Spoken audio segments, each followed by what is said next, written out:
All right, so I'd met Nike back in 2012 when the Urban Outlaw trailer first came out. I got an email from Sandy Bodek, who was the vice president of Nike, inspired by the film or the trailer.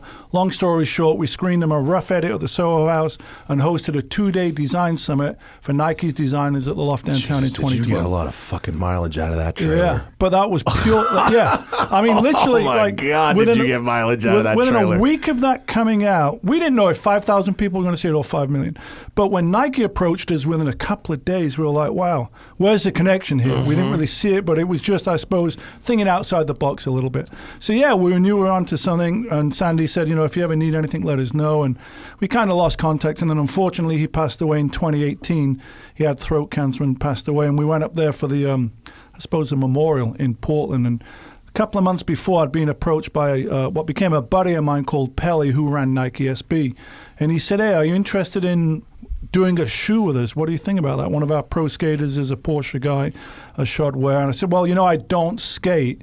I just want to let you know that up front. I don't skate. He goes, that doesn't matter. It's more a collab on attitude and style and the crossover between the car world and the skate world and the need for speed. So we went up there, attended Sandy's memorial, met Nike, toured the campus, the kitchen, and they're all car guys. They've all got Was that cool? Yeah, it was Nike? super cool. Yeah, because for me, as a kid growing up when I was 10, back in the 70s, I ran in Nike Waffles, and Nike wasn't that old a company back then. And one of my early heroes was a guy called Sebastian Coe, Olympic middle distance world record holder, who ironically won the 1,500 meters at the LA Olympics in 1984. Huh. He was a Nike athlete. Why was he? Were you like a distance runner back Middle in the day? distance and cross country. And the really? Sebastian Coe bit, to put it into perspective, as a young kid, when I was it was 78, so I was 11. Yeah, I ran in the Nike Waffle. Bro, look at the price. Yeah. 1,500.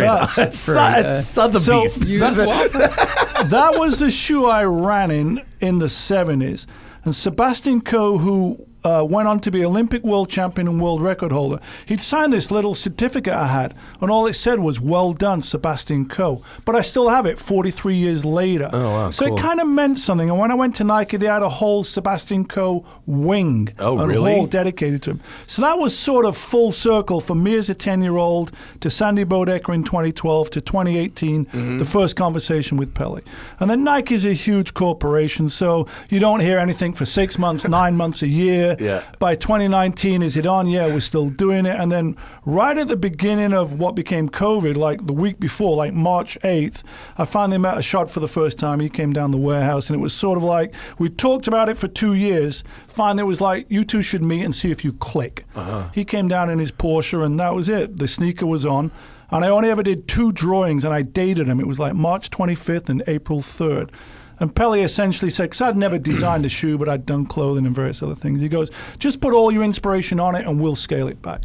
So I tried to incorporate a bunch of my details, like the drilled door handles. The original sketch had perforations in the swoosh. The top part had louvers, little slits in the leather. Listen, bud, this is going to be $10,000 to make. Yeah. It was kind of like that. And the shoe was a lot more red, white, and blue, and it had a ghosty Union Jack on the side. And they kind of scaled it back a little bit and made the shoe a little bit more wider, but it didn't really change. And so the first sample we got in August, the blue wasn't quite right. It was more of like a sort of turquoisey teal blue.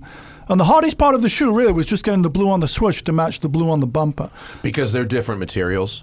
Yeah, different materials. This was I'm sorry, the blue on your bumper. Yeah, the blue on my bumper matching the blue on the swoosh. Yeah, sorry. I was thinking about from one part of the shoe to the other. Sorry, interesting point, because this was the first time in a long time Nike had done a deconstruction dunk that was multiple fabrics, i.e. leather and canvas. So, most of them are all leather. My favorite is the hidden Easter egg tartan on the inside. The tartan on the inside, when I found that, I was like, oh, shit, this is dope. Well, that sort of tied back into the fashion background. I've done tartan interiors on quite a few of my cars, and the blue interior was actually inspired by my 67S.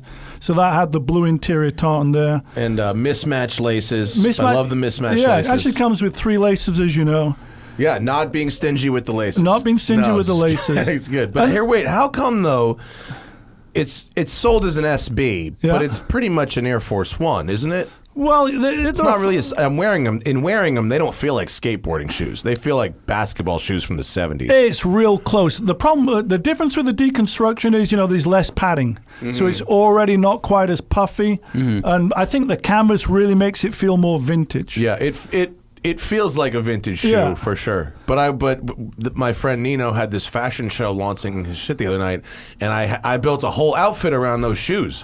He was like, "You have to dress up." I was like, "The only cool thing I own are these Magnus shoes." What was the rest of the outfit to match the shoes? Do you know Robert Graham on Venice? They make like crazy, pretty aggressive, like Miami shirts. Okay. So I got a fun pattern shirt that matched the thing. Is this sort of Miami Vice style?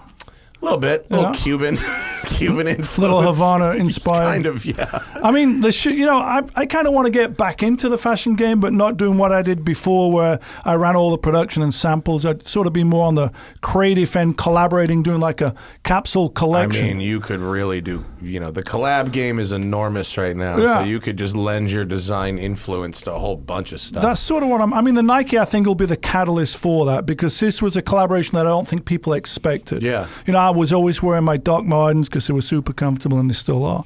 So for me, it kind of came. I just bought a new pair of Docs. You did? Last week, I bought it for the first time in 5 years. New Docs are not comfortable. No, but they make them. They make a real soft. I'm a bitch. I don't buy the ones that are like super suck hardcore. for. These are going to suck for 3-4 years. Yeah. No, I didn't get that one. Do you have one that's comfortable now? I'll buy that. There you go. Yeah, I suck.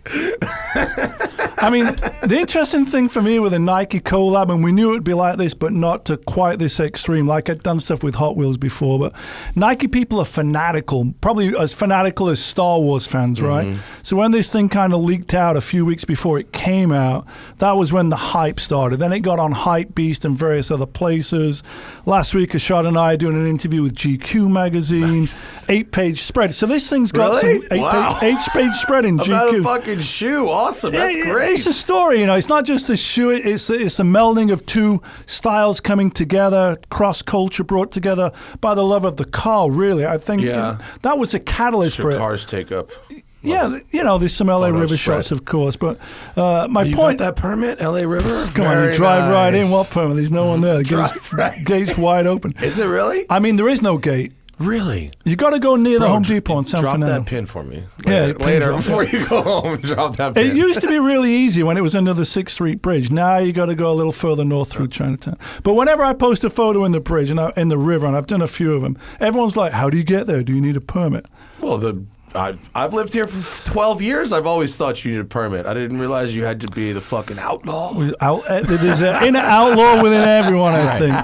Inner outlaw within everyone. But to finish my Nike point, the bit that really surprised me, and I think was just the demand for the shoe. And, Nike will never tell you how many they're making, but it seems like the demand is like 10 times the amount they made. So, unfortunately, there's a lot of disappointed people that never got the shoe. Well, I guess you can usually judge, right, by the eBay market or the whatever, what they're going for, and they're going for a lot more than they cost new, that's awesome. Yeah, I mean, on one hand it is, and of course you got all the enthusiasts that can't get the shoe. Well, of course, but don't want to spend 4 times retail to get it. Of course, and that's unfortunate. Yeah. But if you're talking about part one of a hopefully long, partnership together, the fact that the demand has far outstripped the supply can only be seen as a good thing. I think so too. Yeah. I think Nike knows how to play that game. I've already got a couple of ideas for other art-inspired cars that I own that might make great shoes, like the 914 and You've got some fun colored cars. It's got some real interesting interior and exterior combos that could be really fun. And when you start laying that out on a shoe, a sneaker, whether it's an SB or Jordan or Air Force One or whatever it may be, right? It's kind of like, for me, I like doing projects that are creative, and this one was a creative project. Yeah. What about going back to John Ward over at Icon is going deep into this leatherworking thing? Have you ever thought about doing specific handmade pieces that are